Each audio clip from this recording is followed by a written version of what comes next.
আজকে পুরো হাহাকার করছে, কেউ নেই, ভুতুড়ে একটি পরিবেশ কিন্তু এই আমিন জুট মিলসে দেখা যাচ্ছে। Belfast, England. ইয়ার হচ্ছেন 1951 অর্থাৎ 1951 সালের কিন্তু এই মেশিনটি, অর্থাৎ আমাদের ভাষা আন্দোলন শুরু হয়েছিল 1952। তার মানে হচ্ছে এই ভাষার মাসে আমরা এসে দেখছি যে তারও এক বছর আগে 1951 সালের কিন্তু এই মেশিনটি।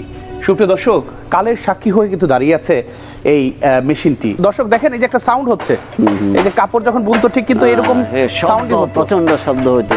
একসাথে এখানে 700 মতো মেশিন আছে, শুনতে পাচ্ছেন যে এইরকম সাউন্ড হতো যখন কাপড় বুনন চলতো এবং এগুলো এইভাবে নড়তো, কি একটা শৈল্পিক সাউন্ড ছিল, সেগুলো কিন্তু আজ বন্ধ হয়ে গিয়েছে। সুপ্রিয় দর্শক, আসসালামু আলাইকুম। দেখতেই পাচ্ছেন আমার এই বিশাল মেশিনারিজ, বিভিন্ন মেশিনারিজ। একসময় এই মেশিনারিজের শব্দে এতটাই শব্দ হতো যে টেকাটাই মুশকিল ছিল। এই মেশিনগুলো মূলত কিসের মেশিন? এগুলো মূলত জুট মিল না? জুট মিল, আমিন জুট মিল। এই মেশিনটার কি কাজ ছিল? এটা মেশিন হচ্ছে পাটকে যে শক্ত যে বাকল টাকল থাকতো এগুলো নরম করে দিত। এটা স্বপ্নার মেশিন, স্বপ্নার। এই মেশিনগুলো কোন দেশের তৈরি ছিল? এগুলো সব ওই যে স্কটল্যান্ড, ডান্ডি। স্কটল্যান্ডে? ডান্ডি অবিভক্ত ব্রিটিশ। সেই ব্রিটিশ স্কটল্যান্ডে, হ্যাঁ, ডান্ডিতে এগুলোর উৎস ছিল। সুতিকাগার, জুট মিল এবং জুট মিল মেশিনারিজের জুট মিল। সুপ্রিয় দর্শক, যে দেখেন কালের বিবর্তনে এইসব সেই ব্রিটিশ আমলের মেশিনগুলো কিন্তু আজকে বিবর্ণ হয়ে গিয়েছে। 2019 সালে ফ্যাসিস্ট আওয়ামী সরকার কিন্তু বন্ধ করে দিয়েছিল এই জুট মিল, এবং সেই বন্ধের পরে কিন্তু এভাবেই পড়ে আছে মৃতপ্রায়, তাই না? তার থেকে এখন পর্যন্ত বন্ধ, এই অবস্থায় পড়ে আছে, বন্ধ হয়ে আছে। আচ্ছা, এটা হচ্ছে ওই যে পাটটা আসতো এই মেশিনে, র পাট যেটা আসতো এটাকে নরম করতো, নরম করে দিত পিটিয়ে, বিভিন্ন রুলারের ভিতর দিয়ে পাস করে। আচ্ছা, নরম করে হতো। স্বপ্নার। আচ্ছা। আর কি কি মেশিন আছে এখানে? তারপরে এখান থেকে এগুলা চলে যাইতো এই যে কার্ডিং মেশিন। কার্ডিং মূলত ওই যে লম্বা পাটকে একদম ছিন্ন বিচ্ছিন্ন করলে তুলার আকারে এই লম্বা কনভার্ট করতো, তুলার মতো করে। এই যে তুলার মতো আজকে প্রায় 2019 থেকে 2025, তারপরে ওই যে তুলায় রূপান্তর, এবং তুলার মতো রূপান্তর করতে এই মেশিনটার নাম কি? কার্ডিং ব্রেকার কাট মেশিন। এই মেশিনটাও কোন দেশের তৈরি? এইগুলা সবগুলাই মূলত ওই ইংল্যান্ড, স্কটল্যান্ড। এই মেশিনটা যেখান থেকে উৎপাদন বা তৈরি করেছে যে machine, James Mackie and sons, এবং হচ্ছে বেলফাস্ট, ইংল্যান্ড। ইয়ার হচ্ছেন 1951 অর্থাৎ 1951 সালের কিন্তু এই মেশিনটি, অর্থাৎ আমাদের ভাষা আন্দোলন শুরু হয়েছিল 1952। তার মানে হচ্ছে এই ভাষার মাসে আমরা এসে দেখছি যে তারও এক বছর আগে 1951 সালের কিন্তু এই মেশিনটি। সুপ্রিয় দর্শক, কালের সাক্ষী হয়ে কিন্তু দাঁড়িয়ে আছে এই মেশিনটি, এবং এই মেশিনটি থেকে কিন্তু ঠিক তুলোর মতো যেটি হতো সেটি কিন্তু দেখতে পাচ্ছেন। দুই ধাপে কাটিং অ্যাকশন, তুলায় রূপান্তর করা হতো, তুলায় রূপান্তর হতো, ফার্স্ট কাট, সেকেন্ড কাট। এবং সুপ্রিয় দর্শক দেখেন, ভাষার মাসে দাঁড়িয়ে যে এক বছর আগে 1951 সালের এইসব মেশিন দেখে কেমন লাগছে? এই মেশিনটা কিসের ছিল? এটা ওই দ্বিতীয় ধাপে আরো স্মুথ কার্ডিং করতে হইলো, কার্ডিং। এবং আমি আরেকটা জিনিস দেখাবো সুপ্রিয় দর্শক, একটু ক্যামেরাটা এদিকে আসলে, যে আরো মিহি তুলায় রূপান্তর করা হতো। এই যে মিহি তুলা, মানে এগুলো কিন্তু কার্ডিং। এবং এখানে দেখাই যে এই মেশিনটি আনা হয়েছে 1954 সালে। 1954 সালে এই মেশিনটি আনা হয়েছে, অর্থাৎ 1951, 1952, 53, 54, অর্থাৎ কত বছর আগে? প্রায় দীর্ঘ যুগ, মানে কয়েক যুগ আগের,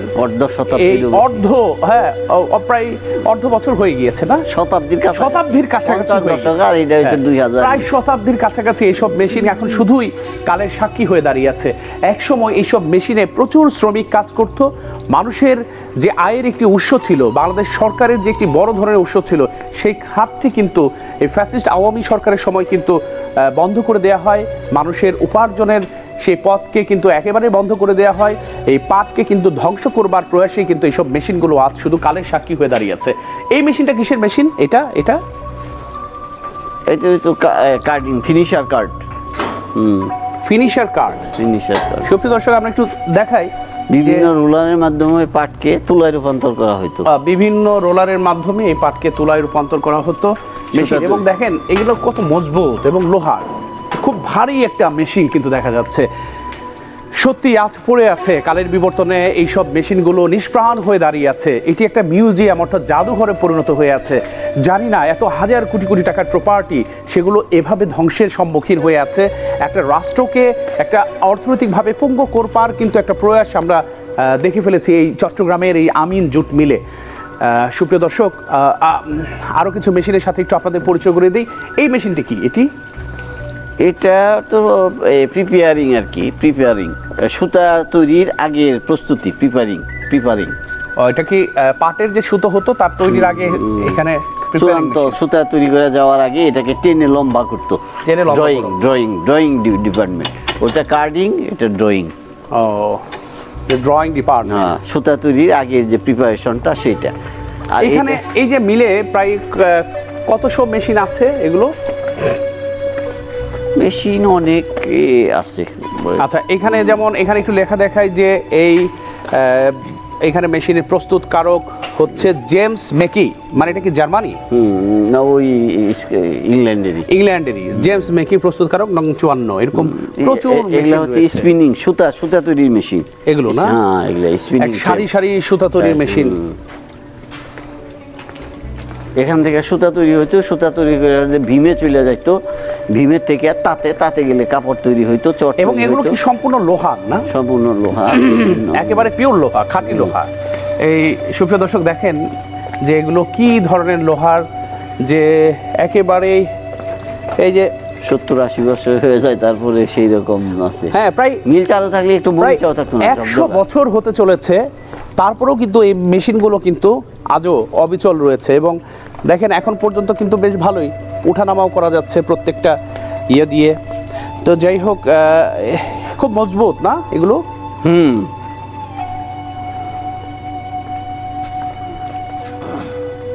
এবং সুপ্রিয় দর্শক, এই যে সুতো বা এই যে আমি একটু দেখাবার চেষ্টা করি, এই যে এইখানে কিন্তু সুতলি, এই যে সুতলিগুলো সুতি তৈরি হইতো, এখান থেকে কিন্তু এই সুতলিগুলো তৈরি হতো। দেখেন এখন আছে এই যে সুতলি, এই সুতলিগুলো কিন্তু তৈরি হতো এই মেশিনে। এই যে প্রত্যেকটা সুতলির মেশিনে যে এখানে রয়েছে, এই যে এখানে রয়েছে সুতলি, এই যে সুতলির মেশিন, সুতলিগুলো রয়েছে দেখে। তো এই পুরো ডিপার্টমেন্টে যে সুতা তৈরি হইতো, সুতা তৈরি হওয়ার পরে চলে যেত উইভিং সেকশনে, ভীম তৈরি হইতো, ভীম।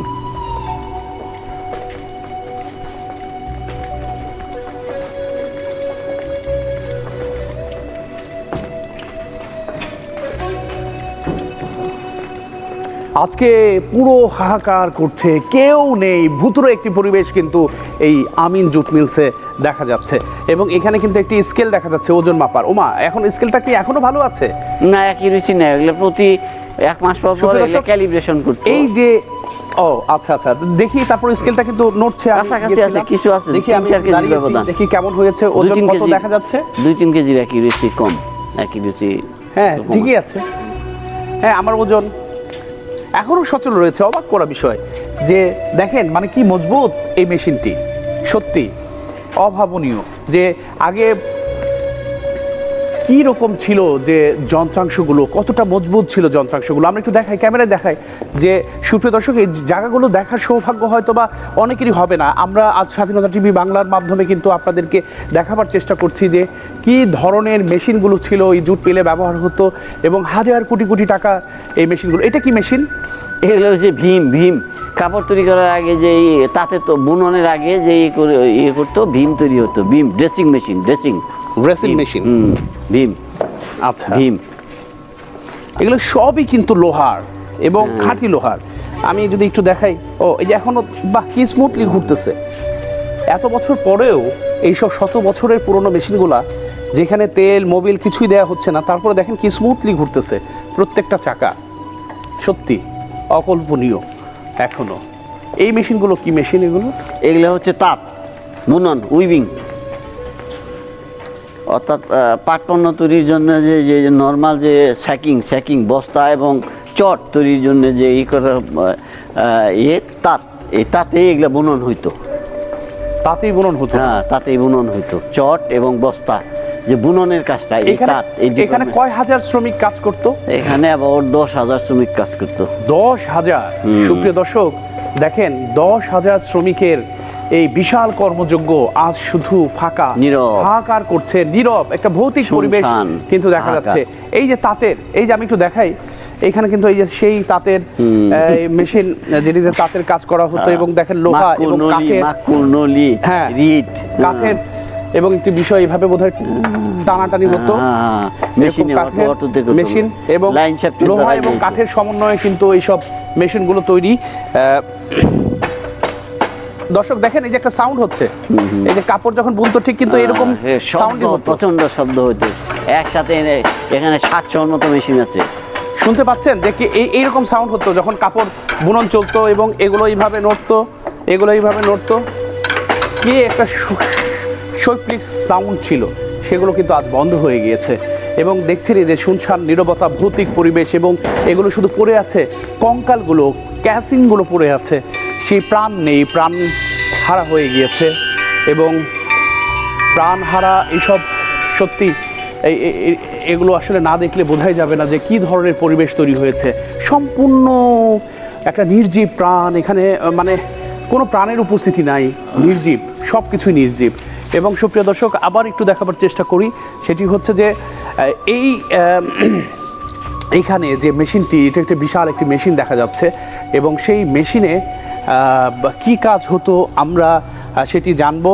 এবং ঠিক জানার আগে আপনাদের মূলত আরও কিছু ব্যাখ্যা বলবো। দেখেন, এই মেশিনটি কিন্তু লেখা আছে ওপরে, মেশিনটির সম্পর্কে, এটা কি মেশিন, কত সালে আনা হয়েছে, কত সালে তৈরি হয়েছে সেটি কিন্তু লেখা আছে। 1953 দেখা যাচ্ছে কিন্তু এখানে, 1953 সেই মেশিনটি কিন্তু লেখা আছে এখানে। এবং উৎপাদনের কিন্তু একটি সাইনবোর্ড কিন্তু এখানে আমাদের দেখা যাচ্ছে, যে সুন্দর উৎপাদনের প্রতিটি স্তরে পণ্যের মান পরীক্ষা করা এবং রপ্তানির পূর্বে চূড়ান্তভাবে গুণগত মান নিশ্চিত আমাদের নৈতিক দায়িত্ব ও কর্তব্য। ইতিহাস, ঐতিহ্য, একটা মানুষের স্মৃতি, কত মানুষের স্মৃতি বিজড়িত এই জায়গাটি, কত মানুষ সত্যিকার অর্থেই যে একসময় খুব প্রাণচঞ্চল ছিল এবং এখন নিষ্প্রাণ হয়ে গিয়েছে প্রতিটি সেক্টর এখানকার। দেখলেও সত্যি কেমন যেন লাগে, মানে এতটাই নিষ্প্রাণ, নির্জীব হয়ে গিয়েছে। আমরা সুপ্রিয় দর্শক, আপনারা দেখতেই পাচ্ছেন এত বড় একটি মিল, অর্থাৎ আমিন জুট মিল চট্টগ্রামের, সেই আমিন জুট মিল কত বড়, কত বিশাল। আমরা একটু দেখাই উপরে ওর দিকে, সুপ্রিয় দর্শক দেখতেই পাচ্ছেন যে কত বিশাল, বিশাল এক কর্মযজ্ঞ, যেখানে কত বিশাল, কত লম্বা, অনেক লম্বা গ্রাউন্ড, এবং এই কত লোডিং আনলোডিংয়ের এটা একটা জায়গা ছিল, সেখানে লোডিং আনলোডিং হতো পাট। এবং আমাদের যে অর্থকরী ফসল পাট, সেটি যে সত্যিকার অর্থে একটি অর্থকরী ফসল ছিল তারই কিন্তু প্রমাণ মিলে এই মিলটিতে এসে, যেখানে এত মেশিনারিজ এবং এত মানুষের জনবলের একটি জায়গা ছিল, এই বড় সাইজের তাঁত ছিল, সেটি কিন্তু আসলে দেখতেই পাচ্ছেন। এবং শুধু আফসোস করা বিষয় যে এত বড় একটি অর্থনৈতিক একটি সেক্টর কিভাবে ধ্বংস হয়ে গেল ফ্যাসিস্ট আওয়ামী সরকারের সময়। এবং এইসব ধ্বংসযজ্ঞ, এইসব ধ্বংসলীলা এবং মানুষের অর্থনৈতিকভাবে মানুষকে পঙ্গু করে দেয়া, দেশের অর্থনীতিকে ধ্বংস করার একটি বড় ধরনের কিন্তু ষড়যন্ত্র ছিল এটি বন্ধ করার মাধ্যমে। এবং আপনারা দেখতেই পাচ্ছেন অনেক বড় একটি শেড এটি, যে শেডটি সত্যি আজ শুধু বলবো যে কঙ্কালের মতো দাঁড়িয়ে আছে, নির্জীব হয়ে দাঁড়িয়ে আছে। কোলাহল নেই, নেই মানুষের ব্যস্ততা, নেই মানুষের সেই দিনের সুদিন। এবং এটা কি ছিল এই সেক্টরটা? বড় মাপের চটি, এটা সিবিসি লুম বলে। জি, সিবিসি রুম, সিবিসি লুম। আচ্ছা, এই যে এত বড় চওড়া কাপড় তৈরি হইতো, এই সামিয়ানার মতো, সিবিসি। ওটা কার্পেট তৈরি করতে, আর নিচে যে বেসমেন্টে দিত কার্পেটের বেজ, সেটা এগুলো বলতো সিবিসি লুম, বিশাল আকারের তার। এটা অনেক বড় আকারের তার, সিবিসি লুম। মানে এগুলো কি দেশের বাইরে এক্সপোর্ট হতো না?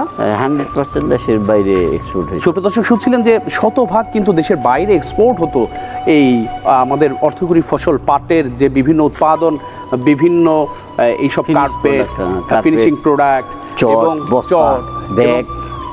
আপনি কি মনে করছেন যে এই 10,000-এর মতো মানুষের কর্মসংস্থান হঠাৎ করে ফ্যাসিস্ট আওয়ামী সরকারের সময় বন্ধ হয়ে যাওয়া, এটা কতখানি মানুষের স্বপ্নকে নিয়ে খেলা করেছেন? এটা 16 আনা এই শ্রমজীবী মানুষগুলা একেবারে কর্মহীন হয়ে পড়ছে। গোটা এলাকায় একটা নীরবতা, হাজারো মানুষ বেকার, তাদের দুর্বিষহ জীবন। সেই সাথে পাট খাতের যে দুরবস্থা, আমাদের দেশ পার্শ্ববর্তী দেশ দিন দিন পাট খেতে তারা উন্নতি লাভ করতেছে, তাদের জুট মিল বাড়তেছে। পক্ষান্তরে এই যে 2019-এ সিদ্ধান্তের ফলে বাংলাদেশে পাট শিল্প বলতে আর কিছু নাই, একেবারে ধ্বংস। সেটা ক্ষমতাসীন আওয়ামী লীগ সরকার এবং ভারত তার স্বার্থে এই কাজটা করে নিচ্ছে, যার জন্য চিরতরে সোনালী আঁশ বন্ধ, নিঃশেষ। আমাদের অর্থকরী ফসল যে পাট, সেই পাটের উৎপাদনই শেষ। পাটের উৎপাদনই শেষ। কৃষকও এখন আর পাটের ন্যায্য দাম পায় না, যার জন্য তারা আর আগের মতো আগ্রহ নিয়ে পাট চাষ করে না। মোট কথা এই শিল্পটা যে বাংলার সাথে সেই ব্রিটিশ আমল থেকে যে সোনালী আঁশের দেশ, সেই সোনালী আঁশ এখন আর কল্পকাহিনীর বিষয়, এটা আর বাস্তবতা। মানে সোনালী আঁশ শুধু নামেই সোনালী, সেটি কিন্তু আর বাস্তবে সোনালী হিসেবে ধরা দিবে না, বাস্তবে নেই। এবং না দেওয়ার কারণই হচ্ছে যে এই ধ্বংসযজ্ঞ। আজকে দেখেন যুদ্ধ বিধ্বস্ত একটি এলাকার মতো কিন্তু এরকম ধ্বংসযজ্ঞ তৈরি হয়েছে। তো এই ধরনের উৎপাদন প্রক্রিয়া আবার নতুন করে শুরু হোক, বাংলাদেশ অর্থনৈতিকভাবে এগিয়ে যাক এবং দেশ সমৃদ্ধির পথে এগিয়ে যাক। সর্বোপরি সাধারণ মানুষের যে কর্মসংস্থান সেটি আবার ফিরে পাক, মানুষের মধ্যে সেই আনন্দের জোয়ার সৃষ্টি হোক। আমাদের বর্তমান অন্তর্বর্তীকালীন সরকার এইসব বিষয়গুলো এবং তার সংশ্লিষ্ট উপদেষ্টা মণ্ডলী যারা আছেন তারা এই বিষয়গুলো খুবই গুরুত্ব দিবেন এবং সাধারণ মানুষের কর্মসংস্থানের ব্যবস্থা করবেন, দেশকে অর্থনৈতিকভাবে এগিয়ে নিয়ে যাবেন, এমনটাই কিন্তু প্রত্যাশা আমাদের সকলের। সুপ্রিয় দর্শক, আমরা বাংলাদেশকে অর্থনীতিটাকে অনেক দূর পর্যন্ত এগিয়ে নিয়ে যাবেন বলে কিন্তু বিশ্বাস করি। আমাদের অন্তর্বর্তীকালীন সরকারের প্রধান উপদেষ্টা ডক্টর মোহাম্মদ ইউনূস, তিনি একজন অর্থনীতিবিদ এবং নোবেল বিজয়ী। তিনি অবশ্যই এইসব ধ্বংসাবশেষ আবার নতুন করে সবুজে রূপান্তর করবেন, এগুলোকে প্রাণ দিবেন এবং সেখানে আবার সেই সোনালী আঁশ আবার কৃষকরা ফলাবেন এবং সেই সোনালী আঁশের থেকে তৈরি হবে আবারও সেই রকম কার্পেট, বিভিন্ন বস্তু, পাট বস্ত্র থেকে শুরু করে বিভিন্ন কিছু যেগুলো শতভাগ এক্সপোর্ট হবে দেশের বাইরে, অর্থনৈতিক মুদ্রা নিয়ে আসবে, আমাদের দেশের অর্থনীতিকে আরও সমৃদ্ধি করবে, এমনটাই কিন্তু প্রত্যাশা আমাদের। সুপ্রিয় দর্শক, আজ এই পর্যন্তই, দেখা হবে আগামী কোনো পর্বে। আশা করি ভালো থাকবেন, সুস্থ থাকবেন, নিরাপদে থাকবেন, আর অবশ্যই বাংলাদেশের অর্থনীতি নতুনভাবে জাগ্রত হোক, সেটি কিন্তু আপনার আমার সকলেরই কাম্য। আসসালামু আলাইকুম।